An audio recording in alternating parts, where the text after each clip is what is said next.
तू मर्द दिली हस्ती बेनज़ीर धारी पाक मसीह धारी कल्ब शीर इंसान सखा मर्द बवफा होशियार दाना हस्ती दिलरुबा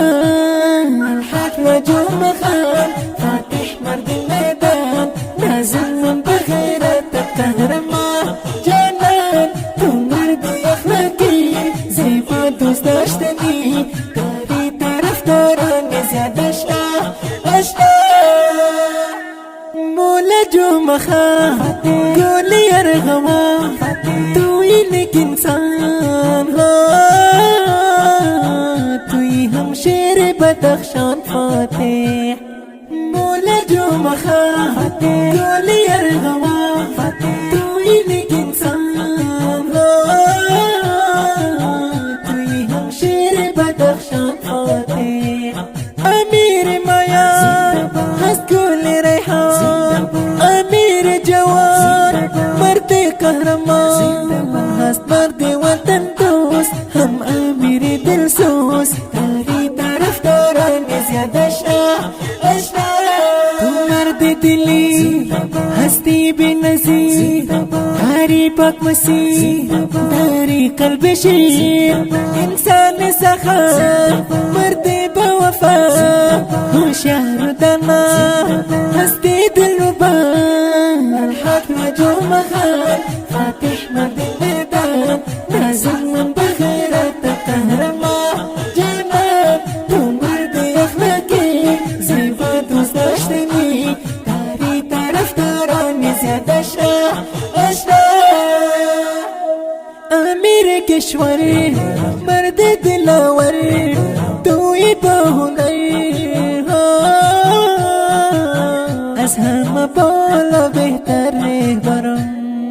امیر کشوری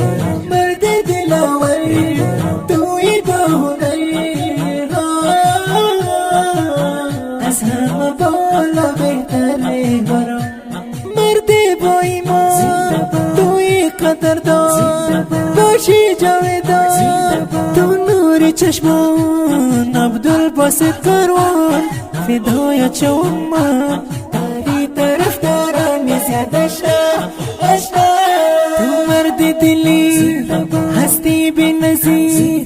داری پاک مسیح داری قلب شیر انسان سخا مرد بوفا ہوشیار دانا هستی دلربا الحق وجوه مخان فاتح مرد الميدان نازل من بغيرتك قهرمان جنان تو مرد اخلاقی زي فادوس داشتني داري طرفداران زيادة اشنا تو مثل يفتون مثل گلگلان جنگ توی انقلاب نظم و مقامت پیدار باد نشان رخسارت حسین مردی نازنین هم کل نسرین روی محجبین امیر خان کریمی دیگر عبدالباسط کاروان کرده در وصف شاعری تو مرد دلی هستی بی‌نظیر داری پاک مسیح داری قلب شیر انسان سخا مرد بوفا ہوشیار دانا هستی دلربا الحق وجوه مخان فاتح مرد الميدان نازل من بغيرتك قهرمان جنان تو مرد اخلاقی زي فادوس داشتني داري طرفداران زيادة اشنا این منظومه زیبا با وصف امیر صاحب دروازه‌های بدخشان با الحاج مولا جمعه خان فاتح سروده شد که فرمایشش را کرده حاجی ولی مخدوم کتیبه جانان قاری حسین جان و کروان فاتح صاحب. آواز است از جناب محب الله محبت، شاعران عبدالباسط کاروان و امیر خان کریمی. مسئول عبدالباسط کاروان صاحب. نمبر ارتباط با نماینده ایمان 079 25 26 82 80 و سلام.